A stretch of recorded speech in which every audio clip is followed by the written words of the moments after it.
Hi friend, आज हम लोग बात करने वाले हैं इंडो सोलर लिमिटेड स्टॉक के बारे में। इस स्टॉक में आपको 26 दिसंबर को 5% का अपर सर्किट लगता हुआ देखने को मिली है। अगर हम लोग इसकी 5 डेज की बात करते हैं तो आपको 21.67% का रिटर्न आता हुआ देखने को मिली है। अगर हम लोग इसके 6 मंथ की बात करते हैं तो आपको 123.72% का रिटर्न इस स्टॉक में आता हुआ देखने को मिल चुका है।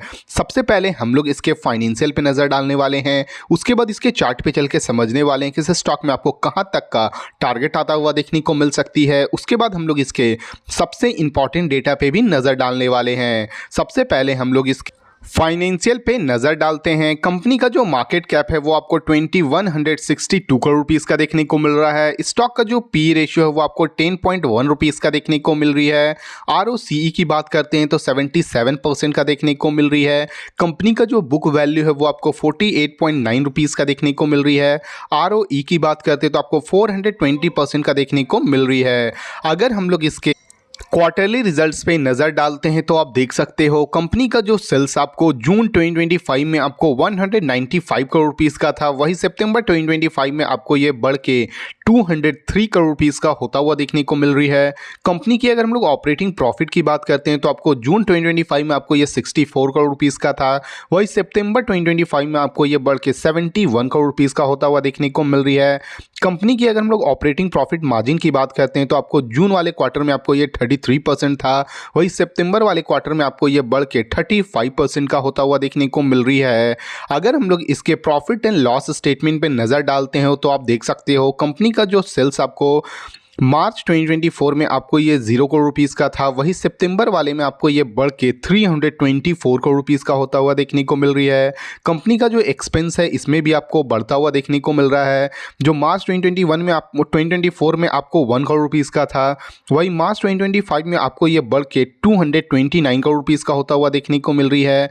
कंपनी की अगर हम लोग ऑपरेटिंग प्रॉफिट की बात करते हैं तो जो मार्च 2024 में आपको ये -1 करोड़ रुपीस का था, वही मार्च 2025 में आपको ये बढ़ के 95 करोड़ रुपीस का पॉजिटिव होता हुआ देखने को मिल रही है। कंपनी की अगर हम लोग बैलेंस शीट पे नज़र डालते हैं तो आप देख सकते हो कंपनी का जो इक्विटी कैपिटल है वो आपको मार्च 2023 से लेके मार्च 2025 तक 42 करोड़ रुपीस का स्टेबल देखने को मिल रही है। वहीं कंपनी की अगर हम लोग रिजर्व्स पे नज़र डालते हैं, जो मार्च 2025 में आपको ये -1 करोड़ रुपीस का था, वही सितंबर 2025 में आपको ये पॉजिटिव 162 करोड़ रुपीस का होता हुआ देखने को मिल रही है।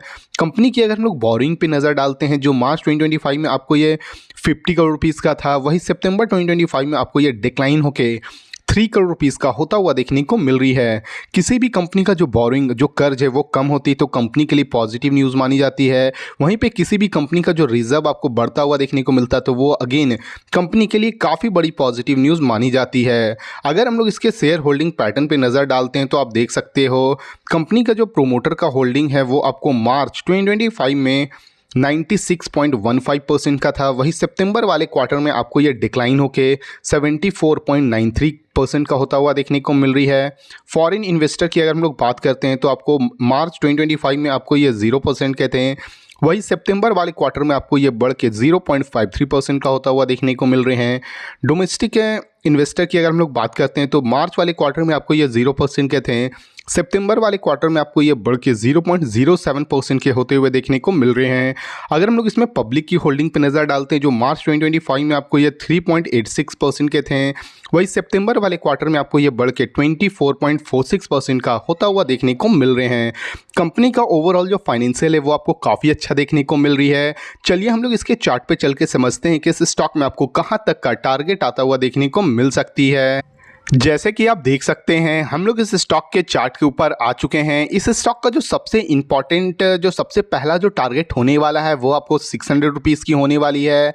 अगर ये स्टॉक आपको 600 रुपीज़ को ब्रेकआउट करती है तो फर्दर ये अपने ऑल टाइम जो हाई है 723 रुपीज़ के पास जाता हुआ देखने को मिलेगी। अगर ये आपको 723 रुपीज़ को भी ब्रेकआउट करती है तो फर्दर ये आपको 1000 रुपीज़ और 1500 रुपीज़ तक भी जाता हुआ देखने को मिल सकती है। अगर हम लोग इस स्टॉक के आज की अगर वॉल्यूम पे नज़र डालते हैं तो आप देख सकते हैं हम लोग इसके बीएसई के साइट पे आ चुके हैं। आज की अगर हम लोग इसकी वॉल्यूम की बात करते हैं तो आपको इस स्टॉक में आज के दिन 41,277 क्वांटिटी ट्रेड होता हुआ देखने को मिली है, जो कि पूरी की पूरी आपको 100% इस स्टॉक में डिलीवरी आता हुआ देखने को मिल चुका है। अगर आप इस स्टॉक में इन्वेस्ट करने के बारे में सोच रहे हो तो बिल्कुल कर सकते हो, क्योंकि ये स्टॉक आपको लॉन्ग टर्म में काफ़ी अच्छा रिटर्न देने की पोटेंशियल रखती है। ये जो वीडियो वो केवल एजुकेशनल पर्पस के लिए है। अगर आपको इस वीडियो से थोड़ी भी वैल्यूएबल इंफॉर्मेशन मिली हो तो प्लीज़ वीडियो को लाइक और चैनल को सब्सक्राइब करना ना भूलें। Thank you.